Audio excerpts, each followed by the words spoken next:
بسم اللہ الرحمن الرحیم. آج ہم نیکسٹ لیکچر نمبر 4 جو ہے وہ سٹارٹ کرنے لگے ہیں، نیو سلیبس جو 9th کا ہے، جس میں ہم پہلے جو ہے وہ بات کر چکے ہوئے ہیں انٹروڈکشن کے اوپر، اور ہم بتا چکے ہوئے ہیں کہ ایک سسٹم کیا ہوتا ہے اور سسٹم کو کیسے جو ہے وہ بنایا جاتا ہے. پھر ہم نے اس تھیوری آف سسٹمز پڑھی، پھر ہم نے سسٹمز تھیوری کے اوپر بات کی، اور بیسک کنسیپٹس آف سسٹمز جو ہیں وہ بھی ہم دیکھیں گے. آج ہم تھیوری آف سسٹمز جو ہے اس کو دیکھتے ہیں مزید، کہ نظام کا جو نظریہ ہے وہ کیا چیز ہے. The idea of a system is useful to explain both the external reality as well as the internal one.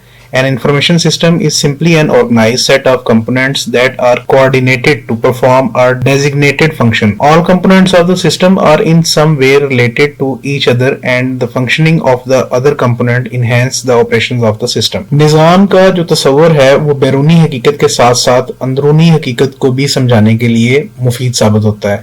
ایک معلوماتی نظام انفارمیشن سسٹم در حقیقت اجزاء کا ایک منظم مجموعہ ہوتا ہے جو کہ ایک مخصوص کام انجام دینے کے لیے نظام کے تمام اجزاء کسی نہ کسی طرح سے ایک دوسرے سے جڑے ہوتے ہیں، اور تمام حصے کا جو کام ہے وہ ایک نظام کے تحت جو ہے وہ عمل میں لایا جا رہا ہوتا ہے. نظام کا تصور جیسا کہ بیان کیا گیا ہے کہ سمجھنے کے لیے ضروری ہے کہ پیچیدہ اینٹیز جو ہیں ان کو سمجھا جائے کہ وہ کیسے کام کرتی ہیں، اور وہ کیسے میکینیکلی اور حیاتیاتی طور پر یا معلوماتی طور پر جو ہے وہ ورکنگ میں آتی ہیں. یا میں تھوڑی سی وضاحت کرتا جاؤں کہ یہ کن چیزوں کی بات کی جا رہی ہے. نظام کا تصور کیا ہے کہ یعنی یہ ایک ایسا ڈھانچہ ہے جس میں مختلف حصے باہمی تعامل کے ذریعے ایک سسٹم یعنی کہ ایک مقصد کے تحت جو ہے وہ کام کرتے ہیں. اور اینٹیز کیا ہیں کہ یہ وہ نظام ہے جو مختلف کمپوننٹس پر مشتمل ہوتا ہے، اور اس کے درمیان تعلقات کو سمجھنا جو ہے وہ ضروری ہے.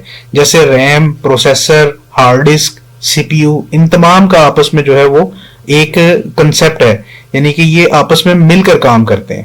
اور تمام جو کمپوننٹس ہیں ان کے اپنے اپنے کام ہیں، لیکن ان کمپوننٹس کو ہم علیحدہ علیحدہ استعمال نہیں کر سکتے ہیں. تمام کمپوننٹس مل کر ایک جو ہے وہ مقصد کے لیے کام کر رہے ہوتے ہیں. میکینیکل نظام کیا ہوتا ہے کہ یہ وہ نظام ہے جس میں مشینوں یا مختلف ڈیوائسز کے بارے میں جو ہے وہ ہم کام کرتے ہیں، جیسے کہ گاڑی کا انجن اس کی ایک ایگزامپل ہے. حیاتیاتی نظام کیا ہے کہ یہ وہ نظام ہے جو جانداروں میں پائے جاتے ہیں یا انسانوں کا نظام تنفس. اب یہ بھی ایک مکمل نظام ہے، اللہ تعالیٰ نے ایک مکمل سسٹم بنایا ہوا ہے انسان کا، کہ انسان سنتا ہے، بولتا ہے، پھر کھاتا ہے، پھر اس کھانے کو ہضم کرتا ہے، پھر اس سے جو سسٹم ہے ہمارا جسم کا اس کو خوراک ملتی ہے، وہ پھلتا پھولتا ہے. یہ تمام ایک اللہ تعالیٰ نے جو ہے وہ نظام بنایا ہوا ہے. اسی طرح ایک کمیونیکیشن سسٹم ہے کہ یہ وہ نظام ہوتا ہے جو ڈیٹا یا ہماری جو انفارمیشن ہوتی ہے اس کو ایک جگہ سے دوسری جگہ پر کنورٹ کرتا ہے، یعنی کہ وہاں تک پہنچاتا ہے، جیسے کمپیوٹر نیٹ ورکس. اب ان نکات کو سمجھنے کے لیے ہمیں یہ جاننا ضروری ہے کہ مختلف نظام کام کیسے کرتے ہیں. اور نظام کی اگر ہم بات کرتے ہیں اس کے تعارف کی، تو نظام اجزاء کا ایک منظم مجموعہ ہوتا ہے جو ایک مخصوص کام انجام دینے کے لیے مل کر کام کرتا ہے. Let's consider a simple example such as a car depicted in figure 1.1. It is made up of an engine, wheels, brakes and other related items. Every part play a unique task, but collectively they are responsible for making the car move. Likewise, every computer organism, machine or device has components that work together to achieve an outcomes. اب اس میں دیکھیں کہ ایک مثال جو ہے وہ بک پر بتائی جا رہی ہے ایک کار کے سسٹم کی، کہ جیسے کہ ایک کار میں جو آپ دیکھ سکتے ہیں کہ ایک انجن، پہیے، بریکس اور دیگر مختلف چیزوں سے مل کر جو ہے وہ مکمل بنی ہوئی ہوتی ہے. ہر حصہ ایک منفرد کام انجام دیتا ہے، یعنی ویل کا علیحدہ ایک کام ہے، انجن کا ایک علیحدہ کام ہے، بریکس کا ایک کام ہے، اور یہ تمام جو کام ہیں یہ مل کر ایک مکمل کار جو ہے اس کے سسٹم کو کہہ لیں کہ بناتے ہیں.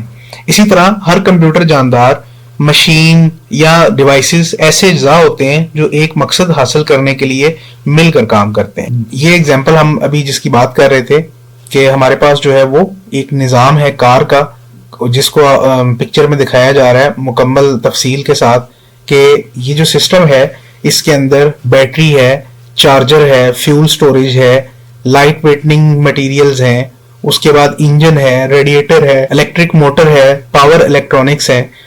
یہ تمام چیزیں جو ہیں وہ مل کر ایک کام جو ہے وہ سر انجام دے. مزید آپ اس کی ڈیفینیشن جو ہے یا ایگزامپل جو ہے اس کو نوٹ کر سکتے ہیں اور اس کو ایز اٹ از جو ہے وہ پیپر میں لکھ بھی سکتے ہیں. سسٹم ڈیفینیشن کے بارے میں جیسے کہ میں پہلے بتا چکا ہوں, system is an organised set of components that work together to perform a specific function.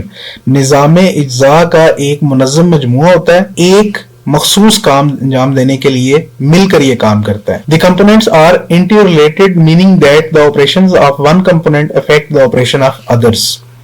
اس کے اجزاء باہمی طور پر جڑے ہوتے ہیں, یعنی ایک جزو کے عمل, یعنی کہ ایک جو اجزاء ہوتا ہے, ایک کمپوننٹ جو ہوتا ہے وہ دوسرے کے ساتھ مل کر کام کر رہا ہوتا ہے, اور ان کا اجتماعی طور پر کام کرنا ایک سسٹم کہلاتا ہے. The collectively functions of these components enhance the overall performance of the system. اور جب یہ تمام اجزاء مل کر کام کرتے ہیں تو یہ اس کی کارکردگی ہے اس سسٹم کی, اس کو بہتر بنا دیتے ہیں.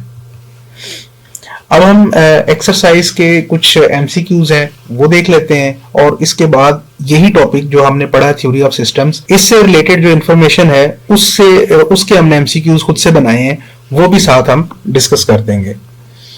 What are the basic components of system? System کے بنیادی اجزاء کون سے ہوتے ہیں؟ Objectives, components, environment, communication. یہ آپشن اس کا ٹھیک ہے, یعنی اس ایک سسٹم کے اندر یہ تمام اس کے اجزاء ہوتے ہیں. What concept does the theory of systems aim to understand? System interactions and development over time. Number 7. What role does the operating system play in a computer? ایک کمپیوٹر کے اندر آپریٹنگ سسٹم کیا رول سر انجام دیتا ہے؟ It receives input from interface. وہ input receive کرتا ہے component سے, and dedicates what to do with it. اور پھر وہ اس چیز کا فیصلہ کرتا ہے کہ اس نے کیا کام کرنا ہے اور کس طرح کرنا ہے. اب ہم نیکسٹ ایم سی کیوز جو ہیں یہ وہ تمام ٹاپکس والے دیکھ رہے ہیں جن کے اندر جو ہم نے پہلے اس لیکچر کے اندر پڑھ چکے ہیں. ان ایم سی کیوز کو آپ نوٹ بھی کر سکتے ہیں, ان کو یاد بھی کر سکتے ہیں, اور ان 10 ایم سی کیوز کی بنا پر آپ اس پورے ٹاپک کو جو ہے وہ کوسچنز میں بھی لکھ سکتے ہیں.